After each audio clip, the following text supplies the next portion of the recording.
राधे कृष्ण भगवान की जय।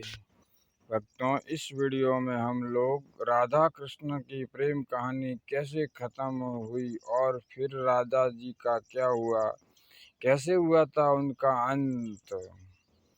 कई वर्षों के बाद राधा जब बूढ़ी और कमज़ोर हो गई तो उन्होंने आखिरी बार श्री कृष्ण से मिलने का फैसला किया।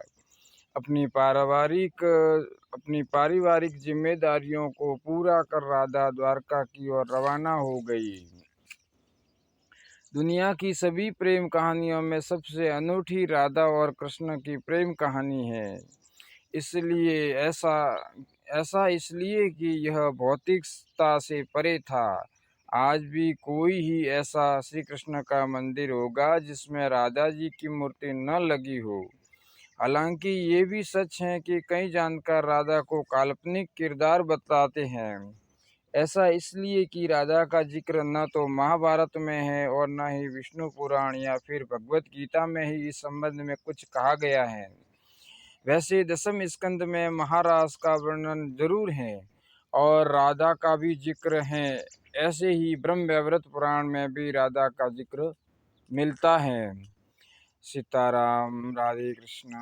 कुछ जगहों पर ऐसा भी जिक्र मिलता है कि कृष्ण की 64 कलाएं ही उनकी गोपियां थी और राधा उनकी महाशक्ति थी। इसके मायने ये हुए कि राधा और गोपियां कृष्ण की ही शक्तियां थी जिन्होंने स्त्री रूप लिया था।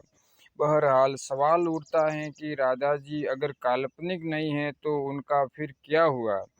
आखिर कृष्ण से उनकी आखिरी मुलाकात कब हुई और राधा जी की मृत्यु कैसे हुई, इसे लेकर कई कथाएं हैं। इसी में से एक वह है जिनका जिक्र हम यहाँ करने जा रहे हैं। कृष्ण के वृंदावन छोड़ने के बाद राधा का क्या हुआ। राधा रेपाली नाम के गांव में रहती थी और यह वृंदावन से कुछ ही दूर पर स्थित था। दोनों के बीच प्रेम था। कंस के बुलावे पर जब श्री कृष्ण मथुरा जाने लगे, पूरी वृंदावन सक्री नौ शौक में डूब गई। राधा से मिलने श्री कृष्ण उनके गांव गए। दोनों ने एक दूसरे से कोई बात नहीं की। दोनों जानते थे कि उनके प्रेम में शब्दों का महत्व बेहद कम है। राधा ने आखिरकार कहा कि कृष्ण उनके दिल में हमेशा बसे रहेंगे। श्री कृष्ण इसके बाद मथुरा की ओर रवाना हो गए, फिर कभी वापस नहीं आ सके।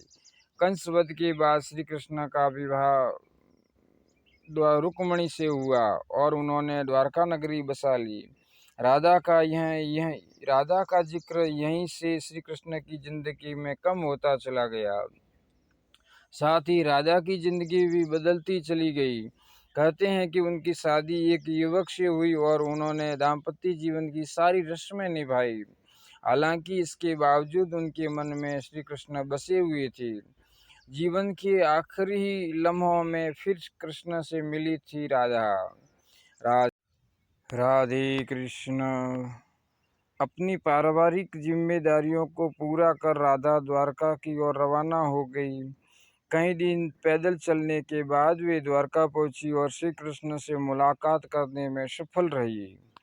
ऐसी भी कहानी है कि राधा वहीं कृष्ण के महल में एक दासी के रूप में रहने लगी।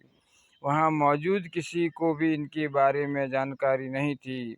राधा रोज इसी बहाने दूर से कृष्ण के दर्शन करती, लेकिन बाद में उन्हें एहसास हुआ कि भौतिक रूप से करीब रहने का कोई मतलब नहीं है। इसके बाद उन्होंने बिना किसी को बताए द्वारका का महल छोड़ दिया। भगवान श्री कृष्ण तो सब कुछ जानते थे। वे राधा के सामने प्रकट हुए और पूछा कि उनकी क्या इच्छा है।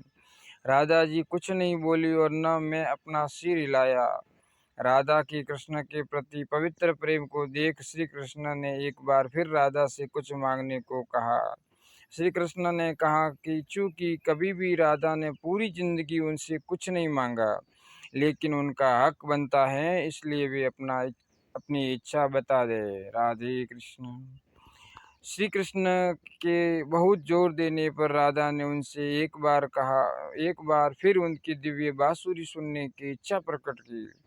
मान्यताओं के अनुसार तब श्री कृष्ण ने बांसुरी की सबसे मधुर धुन बजाकर राधा को सुनाई। इस धुन को सुनते सुनते राधा श्री कृष्ण में विलीन हो गई। इसके अलावा राधा की मृत्यु से जुड़ा कोई और जिक्र नहीं मिलता। जय श्री राधे कृष्ण राधे कृष्ण।